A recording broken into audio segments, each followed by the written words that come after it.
కడప జిల్లాలో కోవిడ్ లక్షణాలు ఉన్న కేసులు నమోదు కావడం కలకలం రేపుతోంది. వైద్య ఆరోగ్య శాఖ జిల్లా యంత్రాంగం అప్రమత్తమైంది. ప్రస్తుతం కడప రిమ్స్ కోవిడ్ వార్డులో ఇద్దరికి చికిత్సను అందిస్తూ ఉన్నారు. ఇప్పటి వరకు ఇద్దరు మృతి చెందారు. మరింత సమాచారం మా ప్రతినిధి ప్రశాంత్ శర్మ అందిస్తారు. కడప జిల్లాలో కోవిడ్ కేసులు వెలుగు చూసిన నేపథ్యంలో జిల్లా యంత్రాంగం అప్రమత్తమైంది. ఏదైతే కోవిడ్-19 సంబంధించినటువంటి అన్ని ప్రికాషన్స్ తీసుకుంటూ ముందుకెళ్తున్నారు.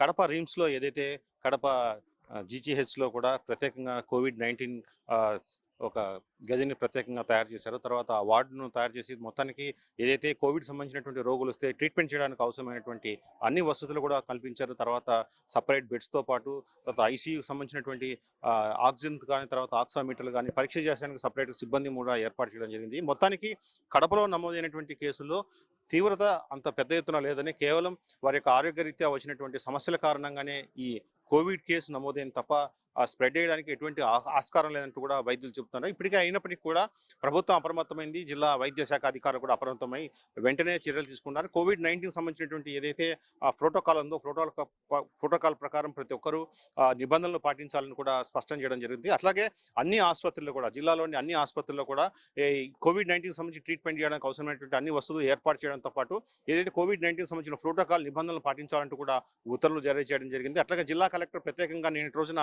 సమీక్షా సమావేశం నిర్వహించి వైద్య అధికారులతో చర్చించడం జరిగింది. అసలు కోవిడ్ లాంటి మహమ్మారి పూర్తిగా అదుపులోని నేపథ్యంలో ఇక్కడ నమోదైన కేసుల పట్ల ఎటువంటి పరిస్థితులు నెలకొన్నాయని చర్చించడం జరిగింది. అయితే ఎవరు ప్రజలు భయాందోళన పడాల్సిన అవసరం లేదు, ఎటువంటి అపోహలు పోవాల్సిన అవసరం లేదు.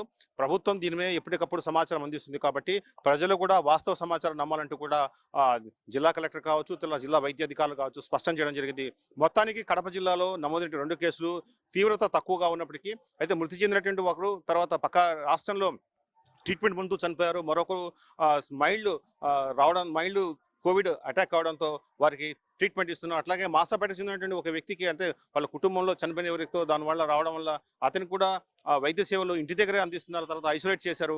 అట్లాగే ఎవరైనా కోవిడ్ లక్షణాలు ఉన్నా, తర్వాత జ్వరం, జలుబు, దగ్గు వంటి లక్షణాలు కనిపిస్తే వెంటనే డాక్టర్ను సంప్రదించి చికిత్స పొందాలని, తర్వాత ఎవరూ భయపడొద్దని కూడా స్పష్టం చేయడం జరుగుతుంది. ఇది కడప జిల్లా ఉన్న పరిస్థితి. కెమెరా పర్సన్ సుమన్తో శర్మ, ఐ న్యూస్, కడప.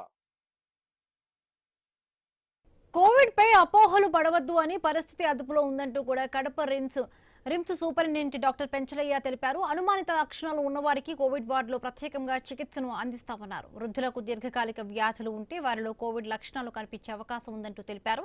ఎలాంటి పరిస్థితిని అయినా ఎదుర్కొనేందుకు తాము సిద్ధంగా ఉన్నామన్నారు. అంత భయపడే పరిస్థితులు కడపలో లేవని చెబుతున్న కడప రిమ్స్ సూపరింటెండెంట్ డాక్టర్ పెంచలయ్యతో మా కడప ప్రతినిధి Prashant Sharma face to face. Kadapa జిల్లాలో కరోనా కేసులు నమోదు అంశంపైన మొత్తం కలకలం రేపుతుంది. మొత్తానికైతే కడప జిల్లాలో కరోనా పరిస్థితి ఏంటి, అసలు కరోనా లక్షణాలు ఎటువంటి ట్రీట్మెంట్ ఇస్తున్నారు, కరోనా కోవిడ్-19 వార్డు ఎలా రన్ అవుతున్న విషయాలు తెలుసుకుంటే మనతో ఆసుపత్రి సూపరింటెండెంట్ చెంచలయ్య గారు. సార్, డాక్టర్ గారు చెప్పండి, మొత్తానికి కడపలో ఉన్నటువంటి కోవిడ్ లక్షణాలు కావచ్చు, కోవిడ్ కేసులు పరిస్థితి ఏంటి సార్? ముఖ్యంగా కోవిడ్ లక్షణాలతో ఎవరు హాస్పిటల్కి రాలేదండి. మామూలుగా దగ్గు, జలుబు, జ్వరం ఉన్న వాళ్ళు టెస్ట్ చేయించుకోవడం మంచిది. కానీ ఓల్డేజ్లో కొంచెం సిక్గా ఉన్న పేషెంట్లకి మనం రెగ్యులర్గా టెస్టులు చేస్తుంటాము. అందులో పాజిటివ్ డిటెక్ట్ చేసిన కేసులని ట్రీట్మెంట్ ఇస్తున్నాము. వాళ్ళు స్టేబుల్గానే ఉన్నారు. గత 2-3 రోజులుగా ఏమి కొత్త కేసులు ఏమి డిటెక్ట్ కాలేదండి. కాబట్టి ఎవరేం భయపడాల్సిన అవసరం లేదు, ప్యానిక్ కానవసరం లేదు. ప్రజెంట్ అయితే కండిషను ఉన్న పేషెంట్స్ కండిషను స్టేబుల్గా ఉంటున్నారు. తర్వాత కొత్త కేసులు కూడా ఏం డిటెక్ట్ కాలేదు. కోవిడ్ వార్డు మళ్ళీ రీఓపెన్ చేశారు. ఏ రకమైన వసతులు కల్పించారు?